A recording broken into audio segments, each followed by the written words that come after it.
Live from Utah's first TV station, ABC4 News celebrates 75 years. And welcome to the ABC4 News at 10 o'clock. I'm Emily Flores. And I'm Glenn Mills. Thanks so much for joining us. Our top story tonight, the House approving a bill to raise the nation's debt ceiling while cutting some government spending over the next 2 years. Yes, and a major victory for both the White House and Republican leaders as the country tiptoes closer to a historic default on its bills. ABC's M. Nguyen has the latest from the nation's capital. The bill is passed. Tonight, the House of Representatives passing the crucial debt ceiling bill negotiated between House Speaker Kevin McCarthy and President Joe Biden, aimed at averting the nation's first ever government default. Tonight, we all made history because this is the biggest cut and savings this Congress has ever voted for. The compromise suspends the borrowing limit until 2025 and is estimated by the congressional budget to cut $1.5 trillion from the deficit over the next 10 years. But passage of the legislation came with heated pushback from both sides of the aisle. Some members arguing their respective party leaders had agreed to too many concessions. You know, it's not a victory, it's a surrender. Voting against this bill is not a vote against the president. It's against the Republican extremism to hijack this country with debt ceiling debates every few years. The legislation includes rescinding billions of dollars in unused COVID relief and IRS funding, ending Biden's freeze on student loan payments in August, and preserving Social Security, Medicaid, and veterans benefits. Now the bill heads to the Senate, where any one senator could block swift passage. M. Nguyen, ABC News, Washington. All right, we are breaking down tonight's vote to see how it impacts us with Josh Ryan. He's an associate professor at Utah State University's Political Science Department, joining us live via Zoom. Thanks so much for your time tonight. Sure. All right, Josh, we want to start off with what are the key takeaways from this bill? The key takeaways are that President Biden and Speaker McCarthy, the leader of the Republicans in the House, both have something to claim that they've won. McCarthy got some spending cuts. Most importantly, or an important point for Republicans, is they reduced spending for the IRS, which had been a sort of sticking point for them. On the other hand, President Biden was able to manage the spending cuts, and he really can sort of claim a political victory. It looks like Congress and the president are going to avoid a debt default. Weigh in, if you could, on the flip side of that, though, because we also had members from both sides saying that their leaders went too far in making concessions on this. Could there be some fallout based on that? Yes, both liberal Democrats and conservative Republicans are not happy with this. And this is actually pretty typical when this has happened in the past. This happened in 2011, a very similar situation. Progressive Democrats, liberal Democrats believe that the spending cuts are too deep, and some of their favorite policy programs were are going to be drawn back by this compromise. Conservative Republicans, on the other hand, don't believe that the spending cuts went far enough. So we see sort of extremists on both sides who are sort of dissatisfied with this compromise. All right, Josh, and now this goes to the Senate. Tell me, what do we watch out for at this point?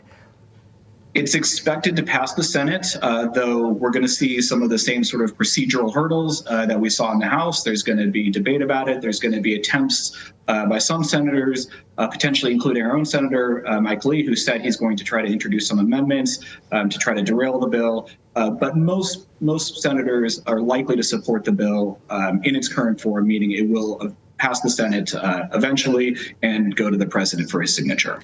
Josh, you already brought up the impact of what we saw play out with the process. We had a Democratic president and a Republican House Speaker coming together on a compromise. That's not necessarily the status quo we see in Washington, but they also cut it really close to the deadline of defaulting. Talk about that strategy and really the consequences that could have come had they not come up with this compromise. Yeah, the important thing here is that both parties sort of posture, the leadership of both parties posture right up until the deadline. They're both hoping to sort of receive the best bargain from their point of view. So they tend to cut it very, very close. The risk, of course, when you do that is you cut it too close or something goes wrong, as almost happened today with the first vote that occurred in the House, and the package ends up not passing, and we see a default. Most economists, most political scientists believe that a default would be disastrous for the economy, would cause a spike in interest rates, potentially push the economy into recession. So it's most economists and most political scientists think that's to be avoided almost at all costs, which they probably are going to manage to do with, 2 or 3 days to spare. All right, Josh, we really appreciate your time here today. Josh Ryan, Associate Professor at Utah State University's Political Science Department. Thank you for your time and just really shedding light on what this means for all of us here at home. Thanks so much, Josh. Yeah, great insight. Thank you. All right, more big news shaking up Utah politics. Utah Representative Chris Stewart confirming he will resign from office. Sharing that announcement on Twitter, this is what he has to say. It has been one of the great honors of my life to serve the good people of Utah in Congress. I can say with pride that I have been an effective leader for my beloved home state, but my wife's health concerns have made it necessary that I retire from Congress after an orderly transition can be ensured. Representative Stewart was first elected to serve in Utah's 2nd Congressional District back in 2012. He cruised to victory in races for 5 additional terms. Perhaps his greatest accomplishment is leading a bipartisan effort to create the 988 National Suicide Prevention Hotline. We spoke to voters in the 2nd Congressional District about the resignation. I don't know what's going to happen with the GOP in Utah, but I'm hopeful that we'll find someone that will replace Congressman Stewart and do just as great of a job. I wish him well, and his reasons for putting family as his priority are certainly legit. I also caught up with Jason Perry. He's the director of the Hinckley Institute of Politics up at the University of Utah earlier today. He tells me prospective candidates are already plotting to run for that seat and that this changes all the calculations. This district is really, really big. A lot of great potential candidates in this district from parts of Davis County all the way down south to Washington County and St. George. There are some rural people who are interested in being a candidate that I think will come forward. Keep in mind, Congressman Stewart has not said the day that he will be stepping down, and all of it starts on that day. All right, so once that happens, he announces that day, the process will begin for picking that replacement. And here's how it will work. Within 7 days of receiving that resignation date, the governor's office has to call for a special election. From there, political parties would have up to 28 days to nominate candidates. The primary and general elections would have to fall on the date of pre-existing votes, which in this case could be March 5th or somewhere around that time for the next year for the general election. That would be unless the legislature convenes to designate a new timeline.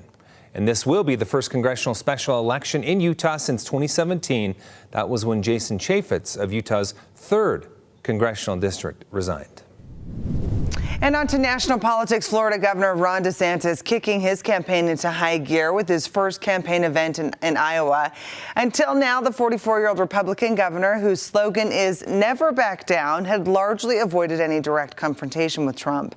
But speaking to reporters afterward, he pushed back against Trump in a way he hasn't before on the national stage. He used to say how great Florida was. Hell, his whole family moved to Florida under my governorship. Are you kidding me? He accused Trump of essentially abandoning America First principles on immigration, supporting pandemic-related lockdowns, and generally having moved left on key issues. And former Vice President Mike Pence will launch his presidential campaign in Iowa on June 7th. Now, he's set to make that announcement in Iowa next week. The decision to begin his campaign in Iowa instead of his home state of Indiana underscores the importance Pence's team is placing on the early voting state. Pence has served for more than a decade in Congress and was also Indiana's governor.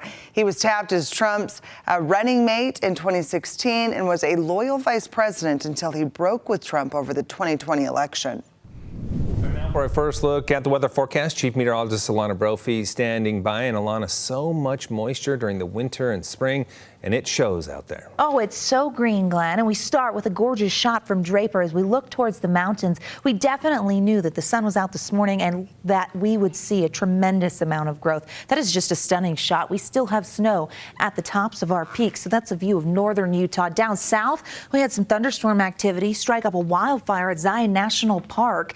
And you can see just from this photo what happened. That lightning coming down sparking the Crater Hill fire that burned 136 acres. At this point, doesn't look like it's still burning, but crews were called in to assist with that wildfire. Thunderstorms were out there, and we know that that threat is going to continue to spread. We had some drier air in the low levels, and so there were some areas that weren't dealing with storms. That was mainly in south central Utah and on the eastern side of the state, but that changes as we roll into tomorrow. Notice out there right now on the eastern side of the state, some echoes of moisture zooming in, quiet along the Wasatch Front, but towards Duchesne, we have some lightning over near Uinta County, also over I-70 towards Green River. As we head through tomorrow, that thunderstorm threat, it's a general one, but it's for the entire state, more so the region, neighboring states of Nevada. We've got an upper level low here moving over the state, and that area of low pressure is churning those storms and actually kept them moving in a westerly direction today, which is different than what we typically see. Temperatures in the 60s and 70s out there right now, low 70s in Ogden, 70 in Salt Lake.